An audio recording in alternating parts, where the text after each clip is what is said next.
What's going on, you guys? This is Mario back with another video.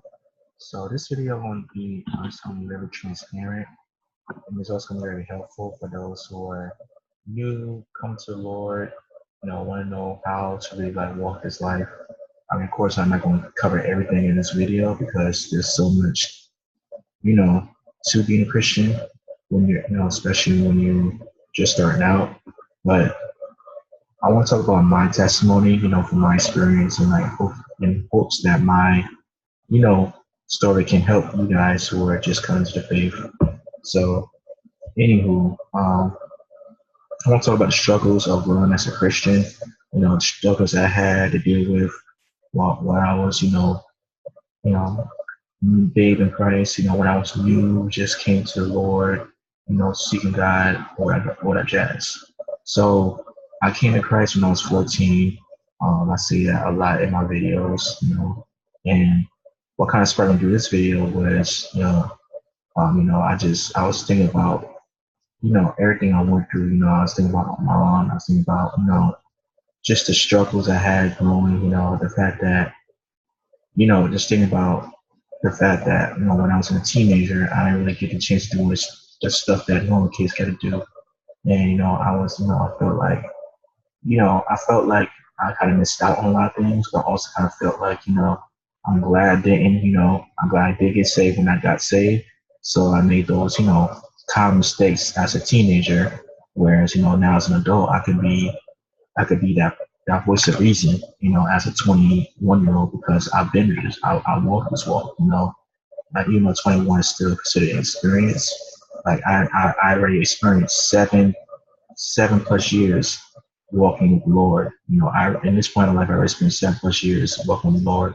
And like I feel like I talk to a lot of young people because I know it's like being young, you feel on fire for God, but you don't really have nobody like to really relate to. And like that was one of my biggest struggles coming to the Lord was that I really had nobody I could really relate to. Growing up in a small town, living in a small town, not much out here. Especially if you're like a creative person, and a lot of kids in my area did drugs, they smoke weed, they drunk alcohol, they did all that stuff, you know, had sex outside of marriage. A lot of them had kids at a young age. Like I seen it all happen while I was in high school, and I knew I didn't want that life. Even when I wasn't saved, I knew I didn't want that for myself. I knew I wanted better for myself, but you know, I knew I wanted better for myself, but I really have nobody. I really have an example of somebody who, like myself, like I really had an example of somebody, like say who was young and doing something positive and was successful at it. I didn't have like someone like McCray or D1 that I could really look up to, someone who was young and passionate about the Lord, and really, and really seeking God. Like I really had that in my life, because when I the church that I went to down here, it was mostly grandmothers, mostly parents in their 50s and 60s.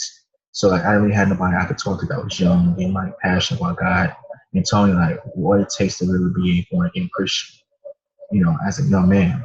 Like I didn't have that.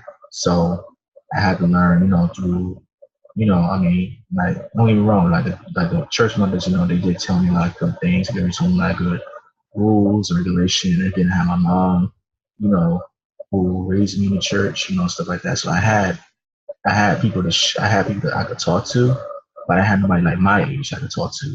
So like that was one of the biggest, struggles I had to deal with was just finding people I could relate to. So that's why I went to YouTube. That's why I started watching YouTube videos of, other Christians doing it. I started watching videos of like, people like Pray, um, you know, um, the Truth, just like young like Christian rappers who were, very vocal about, the testimony and how they got saved. Because one thing I like about Christian rap versus the gospel music is that Christian rap, they tell you when he wasn't saved, like they tell you the whole story. Like gospel singers, you just assume they've been saved the whole time. But like Christian rappers, they tell you about their struggles with pornography, tell their struggles with, with sex. They tell their struggles with, um,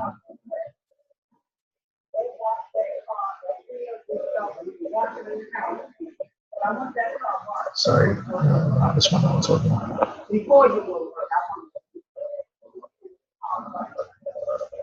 Anyway, sorry about that. But anyway, they talk about the struggles with, again, addiction, lust, pride. Like that's a big one right there. Pride always for me, like when you have a platform, a lot of times you get prideful. A lot of times you feel like, when people try to tell you something, they're trying to hold you back. Like I kind of struggle with that as well. I mean, I was never the person who thought I was better than anybody else. I did kind of feel like, I did kind of feel like, you're trying to hold me back, or you just don't understand. I felt misunderstood, because, growing up, I always felt misunderstood as a kid. I was always called weird. You always thought I was stupid, so I'm glad. So, like, I didn't really have an outlet for me. I didn't really have nobody, like, again, I really have, an outlet for me. So, like, the internet became my outlet. This was my outlet. YouTube, that was my outlet because that's all I had. I didn't have nobody, like I said, anybody in my area who, that was on fire for God, like that was young and on fire for God. I didn't have like, I didn't have like a P4CM. I didn't have anything that was any group of people that could really decide me on being like young or fire for God, and like how can you use your passion to like glorify God in like a meaningful way. Like I didn't really have nobody around me about, to show me that. So I was kind of felt lost in that sense, but at the same time, I read the Bible. I prayed a lot. I prayed every day. I read the Bible. Like I was serious about this thing. I cut off secular music. Um, I wasn't listening to Drake. I wasn't listening to Lil Wayne. I wasn't listening to Nicki Minaj. I was listening to J. Cole. None of those guys, none rappers that I was listening to before I got saved, I just cut off completely. Like I went like 2, 3 years of no secular music.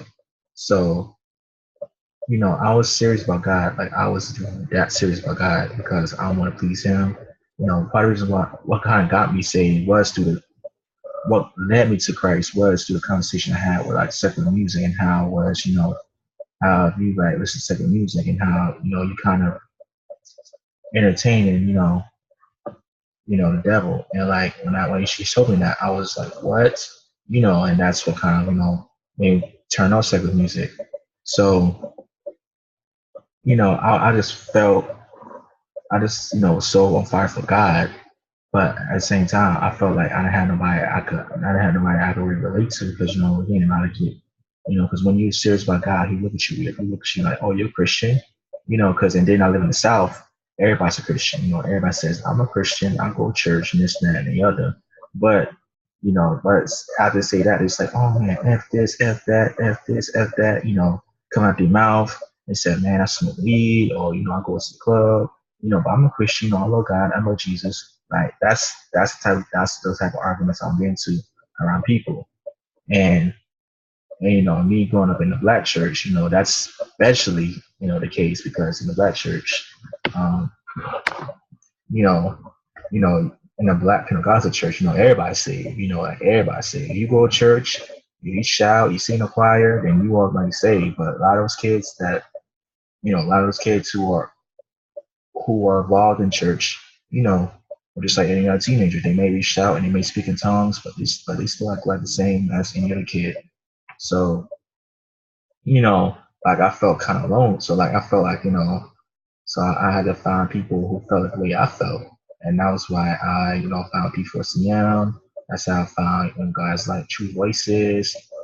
That's how I found YouTubers like Nicole and Because of You.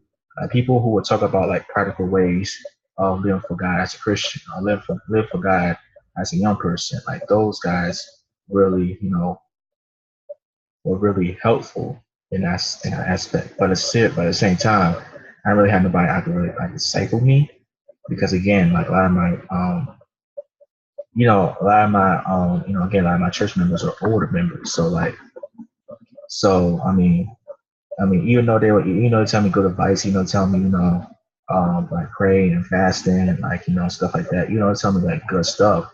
It still kind of felt lonely, because like, they're telling me,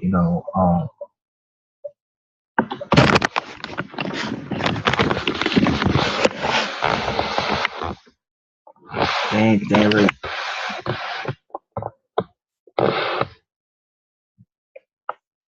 it still kind of felt lonely because, like, a lot of them, they felt like, for example, like, music, for example, like, Christian rap. I was big into Christian rap at the time. A lot of them felt like Christian rap is, not of God, or it's not really effective. Even people who did grow up in hip hop culture feels that way. So, like, I kind of felt like, I kind of felt, I think they be saying how to be the one, how to win young people and stuff like that. I kind of felt like how, they were saying how to win young people, and I kind of felt like, you know, um, it was old traditions. It was just traditions. It wasn't really like, I didn't really feel. I mean, there were some times where I didn't really feel like I was, really, how can I say this, on, like, I didn't really feel like I was getting close to God, with just hearing with just traditional church. I mean, there were some moments, where I felt like, okay, this was for me, but for the most part, when I went to church, it was just like, same old routine. So, that's why, again, I went to YouTube, and, like, there are a lot of good people on YouTube that I listen to, but this one person on YouTube that really kind of led me astray for a while. He's I think he's still on YouTube, but like he was. But when I started watching his videos, he was like really big on YouTube. He would talk about the Illuminati. He would talk about Beyonce. He would talk about Jay Z. He would talk about like all the rappers, and he would talk about like Christian rappers. And he's very controversial. He's very outspoken, and like you know and I at first I was like, he's kind of too judgmental. But then he's saying some like good stuff, and like what the stuff he's saying that was good kind of like attracted me. And so I just kept watching his videos, and then end up watching his videos every single day. And then and then eventually I'll kind of know some things he would say that was kind of like off course. Like he would say stuff like, um, Jesus thing down the cross, so I'm not a Christian. He went from being like this hardcore radical Christian to being like more Hebrew Israelite, you know, and then that's when I kind of like, okay, now this guy just confused. Let me just move on and go to somebody else, and like, and I was just kind of fell straight with him because again, I was a babe in Christ. I didn't have nobody, but because he was so on fire, because he was so knowledgeable about certain things, it attracted me and it led me, astray. And like that's, you know, and that's why I want to do these videos, kind of such to kind of to show you guys what is, why you need to have a strong circle. I need to have a strong, circle of Christians around you, because when you don't have a strong circle of Christians around you, you want to end up, um, you want to end up, you know, you want to end up going to listen to any and everybody who say they love God, and then and you end up being astray. And I fell into that trap early on. So I eventually stopped watching his videos. My mom was just mad at me for watching his videos. I got in arguments with her. She even whooped me for watching his videos one time. So like, I eventually stopped. But I still felt hungry because like, man, like who's really doing it? Like, cause who's really living for God? And like, so I was hungry. I was for that word, because like, I mean, it's one thing reading the word every day, was nothing to find somebody else doing. Like when you find somebody else that's on fire for God, you become more passionate, more on fire for God. And like, and it was just so like, like I was so hungry for that, that zealous, that young zealous, Christian. Like I was so hungry for that. So, I eventually found some, more, equipped teachers on YouTube, like Nicole and Because of You. I found spoken word artist Jefferson the Day. So I found like more like, you know, better, sound, teachers, on YouTube, but I still read the word. I still, read the word and stuff. I don't let their opinions, sway me. But at the same time, I took the why how you say, you eat the meats and you spell the bones. Like I knew how to do that now better because because of my experience with this other YouTuber I watched when I was just getting saved. And I just, learned about God. So, like for you young Christians who out there watching this, make sure you have, make sure you have a strong, you know, strong circle around you. Whether it's your parents, whether it's your church members, if you like your pastor, whatnot. Or make sure you have people, somebody you can talk to that you can like open up with. They going, they that you could talk to and that you can, you know, that you could talk to and that can pray for you and that's going to give you good advice. That's going to give you advice based on the word of God and not just give you, worldly advice or give you advice based on the word of God. If it's not based on the word of God, then don't listen to them. So that's the main thing. And also, study the word for yourself. Like don't don't just rely on your pastor. Don't just rely on your parents. Don't just rely on what your friends say. Like study the word for yourself. Like because if you don't study the word for yourself, you will believe any and everything. And like you don't want to be that Christian. You don't want to be lost. So like please like study for the word for yourself. And pray, like definitely pray. That's the third thing, like pray. Like make sure you talk to God on a regular basis, whenever you can, whether whether you're at home, whether you're at school, make sure you talk to God because, you want to make, you want, because, when you, because, the enemy will put things around you that may seem like it's good, that may seem like it's godly because, it's a good thing. And then you end up, making the biggest mistake, the biggest regret of your life. So like, make sure that you pray about certain things because I know for me, when I went to college, my first year of college, I was, you know, I thought New York was my escape. I thought if once I get out of high school, I'm gonna move to New York, and then everything's gonna be better for me. I want to have, I could be with young people who love God. I get to do spoken word. I get to do what I want to do. And then my family stay up there. So I thought God wanted to be in New York. Because of my understanding, my feelings and my emotions. But it didn't work out for me. And for those who watch my first year college, video, I kind of explained, why New York didn't work out for me. So I ended up moving back here to, North Carolina, where I'm at right now.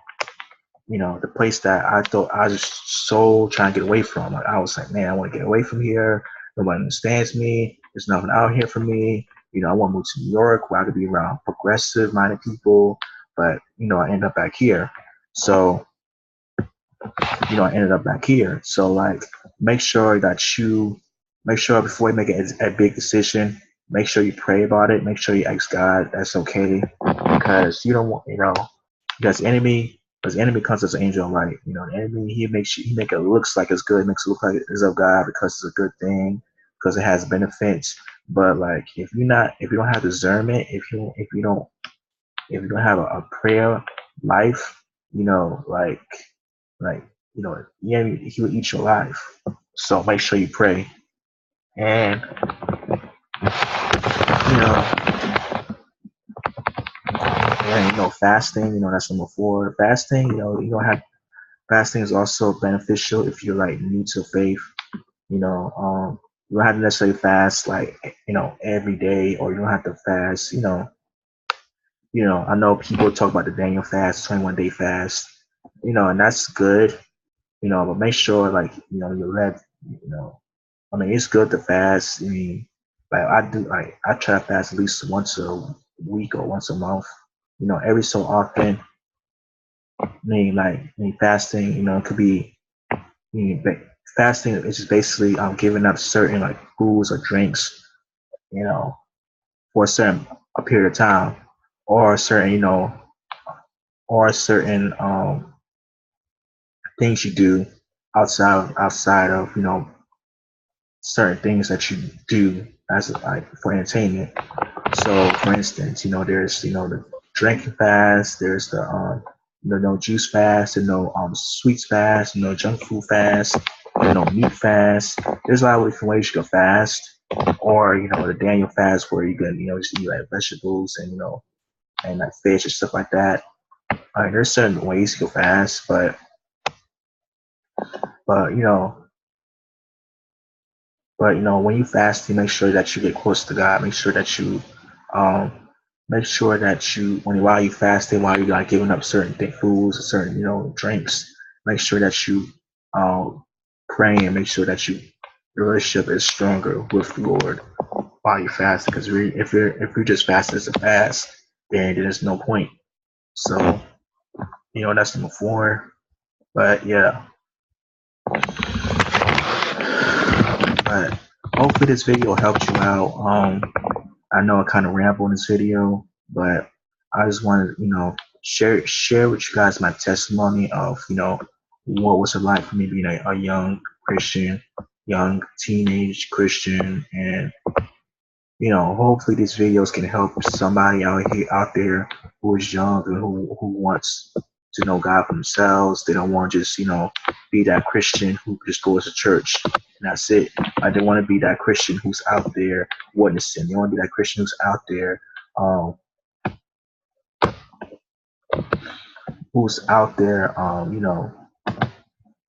feeding the poor, doing the stuff that Jesus did in the Bible, doing stuff that Jesus did in the Bible, like. If you want, like, I understand, if you want to be that type of Christian, like, make sure you seek God, like,